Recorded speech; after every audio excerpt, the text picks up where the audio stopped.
ಎದುರುಗಡೆ ಹೋದಂಗೆ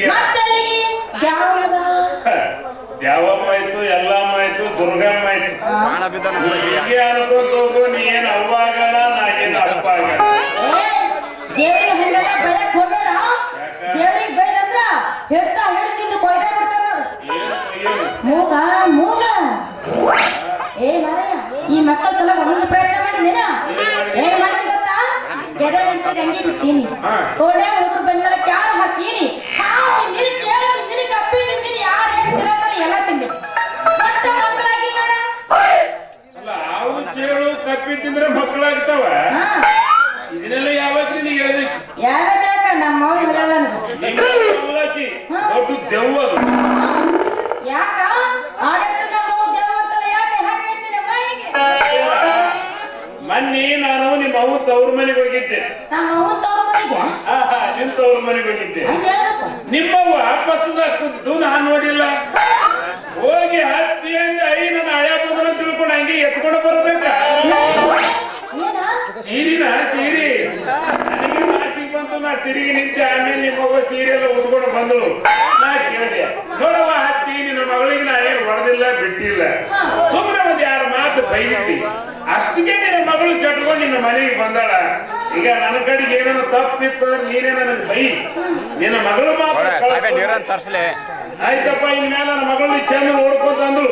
ಆಯ್ತಪ್ಪ, ನಿನ್ನ ಮಾತಿ ಕೇಳ್ತೀನಿ, ನಾ ಮೂರಿನ ಹೋಗ್ತೀನಿ, ನಿನ್ನ ಮಗಳನ್ನ ಕಳಿಸು, ನಿನ್ನ ಎತ್ತು ಕಾರ ಅಂತಂದೆ. ಸೀರಿ ಎತ್ತಿ ಕಾಲು ಕೊಡವ, ಮೂರಿಗೆ ಹೋಗ್ತೀನಿ ಅಂತ ನಾನು ಕತ್ತೀನಿ.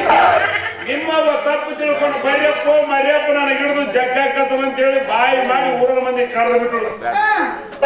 ಎಲ್ಲ ತಿಳಿದವ್ರಿದ್ರು ನಿಮ್ಮ ಊರಾಗ. ಅದ್ರಾಗ ನಿಮ್ಮವ್ವ ಮುದುಕಿದ್ರ ಬಿಟ್ರು. ಇಲ್ಲ ಅಂದ್ರೆ ಅಕ್ಕಿನ ಮಾತು ಕೇಳಿ ನಾನು ಸ್ವಂತ ಬಿಡ್ತಿದ್ದೆ.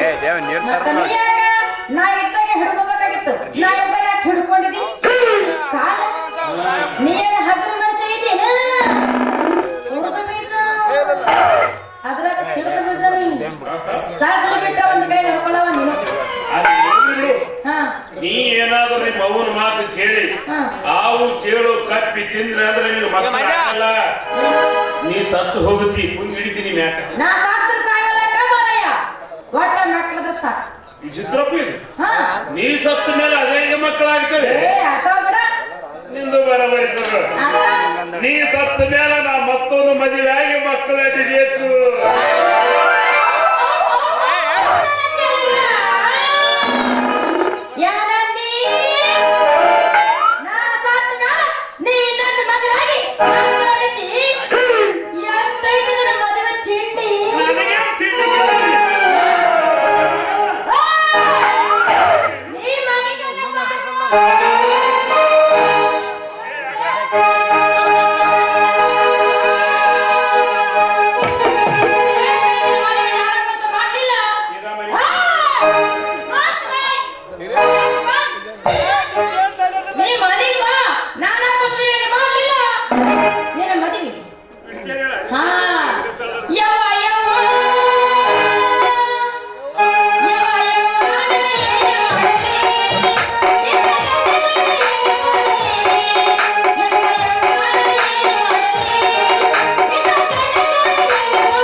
ನೀವು ನಗತೀರಿ ಕರೆ, ನನಗೆಲ್ಲ ಸಿಟ್ಟು ಬರ್ತೈತಿ, ನಾನು ಹೆಂಡತಿ ಹೊಡಿಬೇಕಂತ ಹೇಳಿ. ಆಕಿನ ಮಾರಿ ನೋಡಿದ್ರೆ ತಣ್ಣಗಾಗೈತಿ. ಅಲ್ಲ ಮಾತಿದ್ರು ಸಾಕು, ಮನಿ ಬಾ ಮಾಡ್ತೀನಿ, ಮನಿ ಬಾ